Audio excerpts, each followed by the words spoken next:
ಇನ್ನು ನಟ ಕಮಲ್ ಹಾಸನ್ ಅವರ ಹೇಳಿಕೆ ಕನ್ನಡಿಗರನ್ನ ಕೆಂಡಾಮಂಡಲರನ್ನಾಗಿ ಮಾಡ್ತಾ ಇದೆ. ರಾಜ್ಯಾದ್ಯಂತ ಈಗ ಕನ್ನಡ ಪರ ಸಂಘಟನೆಗಳು ಬೀದಿಗಿಳಿದು ಪ್ರತಿಭಟನೆ ನಡೆಸಿವೆ. ಅಲ್ಲದೆ ಕಮಲ್ ಹಾಸನ್ ಸಂಜೆಯ ಒಳಗೆ ಕನ್ನಡಿಗರ ಕ್ಷಮೆ ಕೇಳಬೇಕು ಅಂತ ಡೆಡ್ಲೈನ್ ಅನ್ನು ಕೂಡ ನೀಡಿದೆ. ಇನ್ನು ಬೆಂಗಳೂರಿನ ಆರ್ಟಿ ನಗರ ಪೊಲೀಸ್ ಠಾಣೆಯಲ್ಲಿ ಕಮಲ್ ಹಾಸನ್ ವಿರುದ್ಧ ದೂರು ಕೂಡ ದಾಖಲಾಗಿದೆ.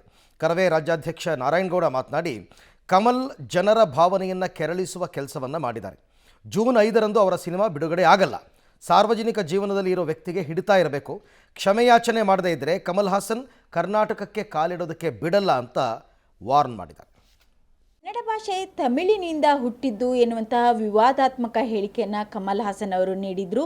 ಜೊತೆಗೆ ಇವತ್ತು ಕೂಡ ತಮ್ಮ ಮೊಂಡಾಟವನ್ನು ಮುಂದುವರಿಸಿದ್ದಾರೆ. ನಾನು ಕನ್ನಡಿಗರಿಗೆ ಕ್ಷಮೆ ಕೇಳಲ್ಲ ಎನ್ನುವಂತಹ ಖ್ಯಾತೆಯನ್ನು ತೆಗೆದಿದ್ದಾರೆ. ಇನ್ನು ಈ ಬಗ್ಗೆ ಮಾತನಾಡಲಿಕ್ಕೆ ನಮ್ಮ ಜೊತೆ ಕರ್ನಾಟಕ ರಕ್ಷಣಾ ವೇದಿಕೆಯ ರಾಜ್ಯಾಧ್ಯಕ್ಷರಾಗಿರ್ತಕ್ಕಂಥ ನಾರಾಯಣಗೌಡ ಅವರು ಇದ್ದಾರೆ. ಅವ್ರನ್ನೇ ಮಾತನಾಡ್ತೇನೆ.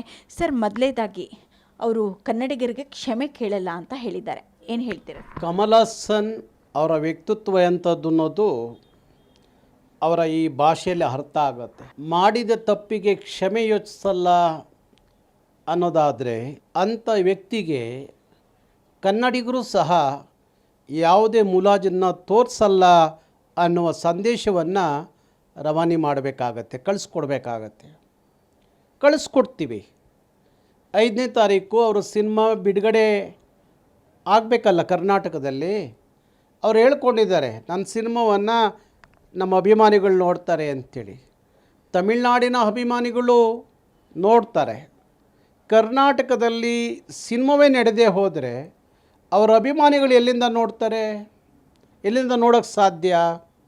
ಅದಕ್ಕಾಗಿ ಕಮಲ್ ಹಾಸನ್ ಸ್ವಂತ ಸಿನಿಮಾ ಅಲ್ಲ ಅನಿಸುತ್ತೆ.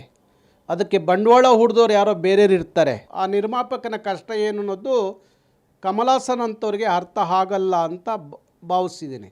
ಕರ್ನಾಟಕ ರಕ್ಷಣಾ ವೇದಿಕೆ ತಕ್ಕ ಉತ್ತರವನ್ನು ಕೊಡುತ್ತೆ. 5ನೇ ತಾರೀಕು ಆ ಸಿನಿಮಾ ಬಿಡುಗಡೆ.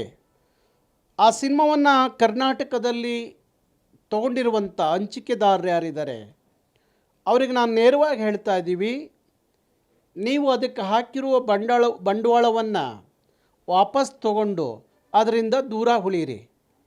ನೀವು ಇಲ್ಲಿದ್ಕೊಂಡು ಆ ಸಿನಿಮಾ ಬಿಡುಗಡೆ ಮಾಡೋಕ್ಕೆ ಹೋಗಿ ನೀವು ಲಾಸ್ ಮಾಡ್ಕೋಬೇಡಿ.